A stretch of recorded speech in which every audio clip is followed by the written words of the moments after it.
एक आदमी था, बड़ा व्यापारी था और बड़े व्यापारी के पास ये ऑप्शन था कि वो अपने 3 बेटों में से अपना धंधा किसी को भी देना चाहता था, लेकिन योग्यता चेक करना चाहता था। उसने एक बहुत जबरदस्त टेक्निक ली।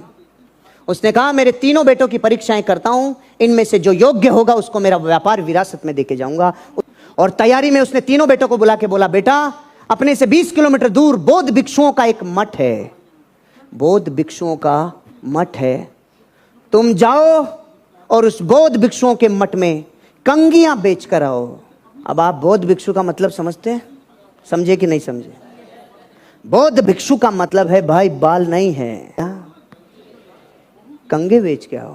तीनों बेटों को समान अवसर दिया, समान संभावनाएं दी, लेकिन अनादि से जैसे कोई करम फूटा निकलने वाला है तो निकलेगा ही, जैसे कोई घनघोर अंधियारों में से भी जो रोशनी निकाल के लाएगा वो लाएगा ही। उन्होंने बोला जाओ बेटा, तुम जो करके आओगे उससे ये तय होगा कि तुम्हारे में व्यापार है कि नहीं है। पहला बेटा आया वापस और उसने कहा, पिताजी एक कंघी बेच के आया हूं।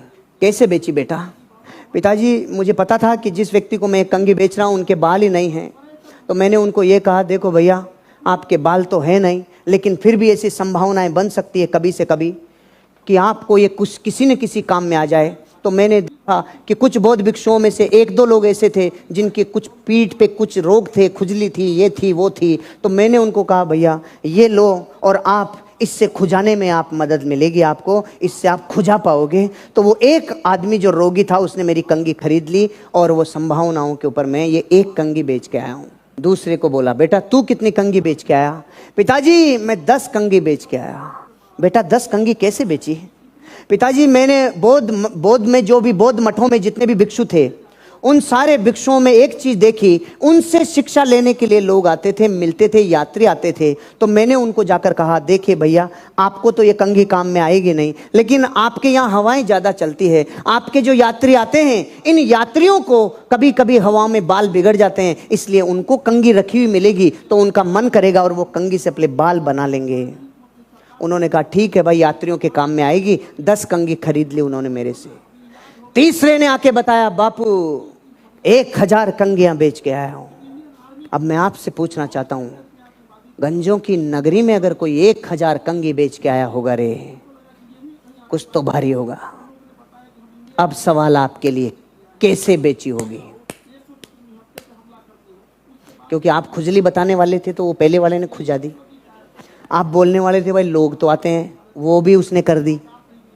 अब बोलो, सुनो तीसरे ने क्या किया? तीसरे ने कोई रणनीति नहीं लगाई, कोई शातिरपना नहीं लगाया, उसने रियल बेचने की कला को रियल लेवरेज किया। उसने बौद्ध भिक्षुओं के जो सबसे बड़े वहां पे व्यक्ति थे, जो उनके आचार्य थे, उनसे जाके मुलाकात की। सर मैं आपसे 20 मिनट आपके इस पूरे मठ के हालात के ऊपर चर्चा करना चाहता हूं। हाँ बेटा बोलो। प्रणाम किया, चर्चा चालू की। सर कितने लोग होते होंगे जो हर महीने विजिट करते होंगे? उन्होंने कहा सैकड़ों हजारों लोग होते हैं जो हर महीने विजिट करते हैं। सर कितने सालों से कर रहे हैं? कई वर्षों से ये मठ बना हुआ है, यहाँ तो कई वर्षों से यात्री आते हैं और जाते हैं। सर कितने वर्षों में जो लोग यहाँ से गए, आपके जितने प्रवचन होते थे, कितने लोगों को आप परसेंटेज में तोलते हैं जिन लोगों को आपके प्रवचन याद रहे होंगे? सर बहुत कम परसेंटेज लोग होते हैं जिनको हमारे प्रवचन याद रहते हैं। आपको यहाँ पर आए हुए यात्रियों में से रिपीट कितने लोग आते होंगे? रिपीट आने वाले लोगों की संख्या 20% है। सर मैं आपके लिए एक काम कर सकता हूँ, मैं आपको जिंदगी में एक ऐसी चीज दे सकता हूं जो आपके मठ का हिस्ट्री और पूरी ज्योग्राफी और आने वाला भविष्य बदल सकती है। और जो इस मठ का पर्पज है, इस पर्पज को मैं पूरी दुनिया में फैला सकता हूं। क्यों, क्या करोगे आप ऐसा? मैं ह्यूमन टेंडेंसी को जानता हूं। अगर ह्यूमन टेंडेंसी से कोई चीज कनेक्ट होती हो और आप जो देना चाहते हो वो उससे कनेक्ट होता हो, तो लाइफ टाइम आपके प्रवचनों को मैं ताम्र पात्र पे अंकित कर सकता हूं। क्या बोला उसने? मैं आपके प्रवचनों को ताम्रपात्र पे अंकित कर सकता हूं। उसने बोला हमने कई बार कर लिया, लोग ताम्रपात्र लेते हैं और ले जाके घरों में पटक देते हैं। सर यही मिस्टेक होती है, वो ताम्रपात्र उस व्यक्ति के जीवन में कोई वैल्यू ऐड नहीं करता, इसलिए आपका ताम्रपत्र वो ले जाके अलमारी में डाल देता है। मैं आपको एक ऐसी चीज दे रहा हूं जिसको वो अलग भी नहीं कर पाएगा, और आपके प्रवचन भी उस पर लिख सकते हैं। मैं आपको ये कंघी दे रहा हूं, कंघी के ऊपर का जो 1 इंच का हिस्सा आता है, इसके ऊपर हम आपके पूरे प्रवचनों को उकेर देंगे। जब जब वो लोग बाल बनाएंगे तो पहले प्रवचन की लाइन पढ़ेंगे, फिर बाल बनाएंगे। जीवन भर आपके प्रवचन लोगों की जिंदगी में डेली वैल्यू ऐड करेंगे।